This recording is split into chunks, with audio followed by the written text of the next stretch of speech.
Olá, turminha de primeiro ano, tudo bem?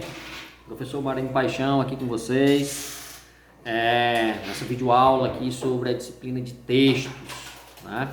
Sabemos já aí da relevância dessa disciplina para as provas do Enem, né? Para a nossa própria compreensão a respeito dos conteúdos trabalhados no livro SAS, beleza? Então nós vamos aqui apresentar um conteúdo bem interessante para o Enem. Em casa vocês tentam fazer a atividade de vocês, certo? Utilizem aí as ferramentas de apoio, internet, livros, né, para vocês poderem sanar algumas dificuldades. Qualquer dúvida pode entrar também no privado, no grupo, me perguntar, beleza? Então nós vamos começar aqui abordando o conteúdo de texto literário e não literário. É um conteúdo interessante.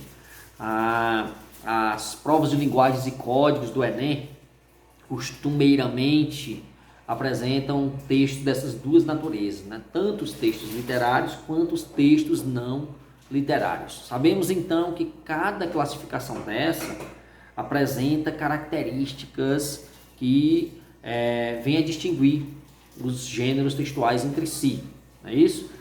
Sabemos do caráter popular da prova do Enem, objetivo abarcar o grande público.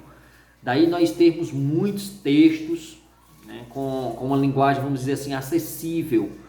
Né? Como professor, como analista desses textos, dessas provas, o que eu considero assim de maior dificuldade, de mais dificuldade para o aluno nas provas de linguagens e códigos, é inferir sentido, informações de poemas. Tá bom? Então a poesia, ela traz essa coisa da plurissignificação, enfim, que é um texto literário, ok? Então é o que eu julgo de mais complexo, mas aí depende da dificuldade às vezes que um aluno tem, é diferente da dificuldade que outro aluno tem. Essas provas do Enem trazem tanto os textos literários como os textos não literários, ok? Aí a depender da sintaxe, a depender da linguagem, às vezes a extensão ou abordagem temática, né? Depender de qualquer um desses elementos, o aluno pode sentir maior dificuldade ou menor dificuldade comparando um determinado texto com outros, beleza? Então, senhores, nós sabemos que os textos literários, né, eles são dinâmicos, né? Apresentam uma linguagem com múltipla significação, né? As possibilidades de interpretação também variam, porque os sentidos das frases, das orações, das palavras, né, são variados, ok? Sabemos que esse texto possibilita ao autor utilizar recursos linguísticos, recursos de expressão para dar mais intensidade àquilo que se fala, muitas vezes para falar de maneira diferente, né, um determinado enunciado. Enfim, os textos literários possuem características que muitas vezes estão ausentes nos textos não literários, que por sua vez são mais compromissados com a linguagem formal, né, com a norma, com o estilo, vamos dizer assim, denotativo, que é esse estilo real, literal, no uso das palavras, das frases, das expressões, enfim, ok? A primeira observação, né, que eu faço aqui aos senhores é a de que, no que concerne aos textos literários e não literários, com ênfase nos textos literários, o Enem privilegia ou prioriza a literatura nacional, beleza?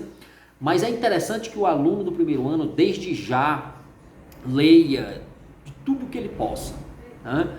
Tanto a literatura nacional quanto a literatura estrangeira, para ele ganhar cultura, conhecimento, visão de mundo, mas sabendo que as provas do Enem priorizam a literatura nacional, desde o quinhentismo, né, até os dias atuais, literatura contemporânea, ok? Então temos aí essa característica. Obviamente que nós professores, nós alunos, certo? Conhecemos as provas e, vez por outra, aparece um texto do Saramago, né? Aparece um texto do Fernando Pessoa, ok? Então é interessante nós ficarmos atentos a essa questão. Só que muitas vezes o texto é de literatura, mas a questão que traz esse texto de literatura não cobra conhecimento sobre literatura. Muitas vezes cobra interpretação de texto puro, né? cobra semântica, que é o sentido das palavras, enfim, ou pontuação, sintaxe, ou conhecimento sobre os gêneros textuais, beleza? Então vamos ficar atentos aí a essa informação, ok? Professor, o que vem a caracterizar esses textos literários, né? Os textos literários, em distinção dos textos não literários, né, trazem aí marcas de subjetividade, trazem a estética, beleza? Trazem aí a conotação, a plurissignificação, tá bom, pessoal? Então são características presentes no texto literário.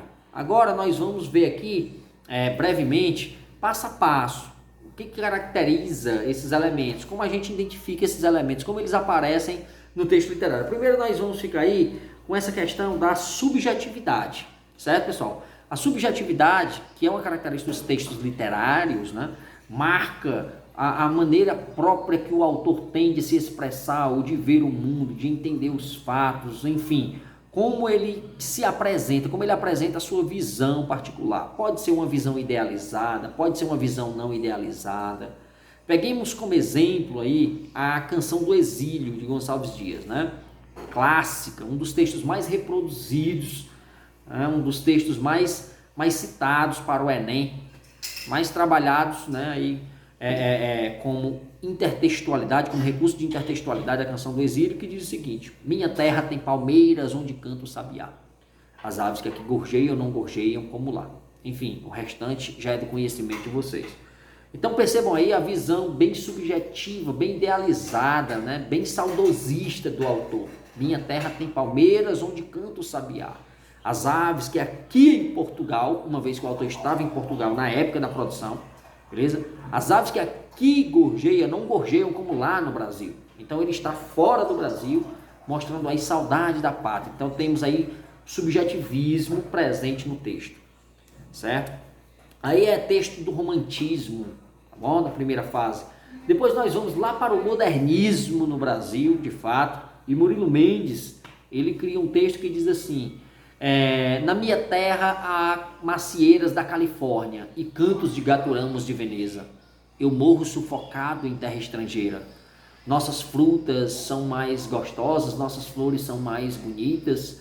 Enfim, então percebam aí também, senhores, a marca de subjetividade no texto, tá bom? Então a subjetividade está não só nessas duas canções, não só nesses dois poemas, mas em vários outros textos que servem com certeza como exemplo, tá bom?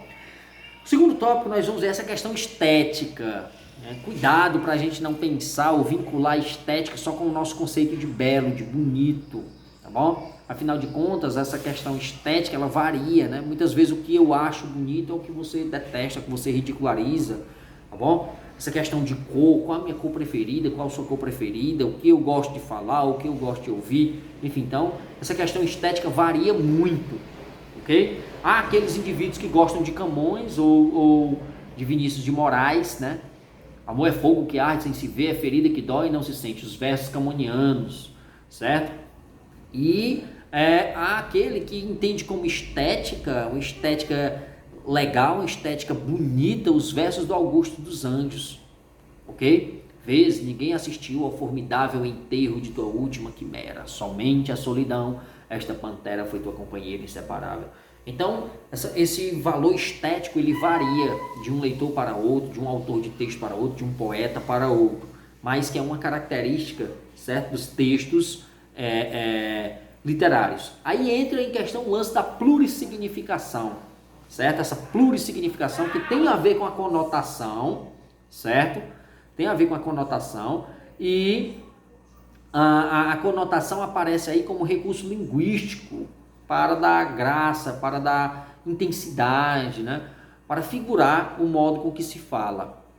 E por sua vez a plurissignificação, ela puxa também, ela tem a ver com a questão da verossimilhança, que é a aproximação que os textos ficcionais, que são os textos literários, ou seja, os textos não reais, possuem com a realidade, ok? Então temos aí essa questão da verossimilhança. Você encontra essa aproximação do texto ficcional com a realidade muito facilmente na obra do João Guimarães Rosa, na obra Grande Sertão Veredas, o clássico, né, do Guimarães Rosa, da nossa literatura. Então temos aí essa questão da verossimilhança. Em outras palavras, é a aproximação que um texto mantém com a realidade, tá bom? Contos, romances, novelas são exemplos de textos literários. Você encontra aí também essas características dos textos literários em vários outros gêneros textuais. Beleza? Senhores, por hoje nós vamos ficar por aqui, certo? Essas são as informações sobre os textos literários em distinção aos textos não literários, que por sua vez são entendidos como os textos jornalísticos, certo? São reportagem, notícia, enfim, que trazem um respeito em relação ao uso da linguagem. O objetivo dos textos não literários é a pura informação, beleza? Objetivam informar muitas vezes por meio da exposição, às vezes por meio da argumentação, tá bom? E são textos que são menos dinâmicos no que concerne às possibilidades do autor se comparados com os textos literários, beleza? Vocês vão procurar fazer a atividade das páginas, anotem aí por favor, nas páginas 7 e 8, beleza? Atividade das páginas 7 e 8, atividade para sala, é aquela atividade menorzinha, tá bom? Na próxima aula eu dou um jeito de corrigir com vocês e eu aviso no grupo como, beleza?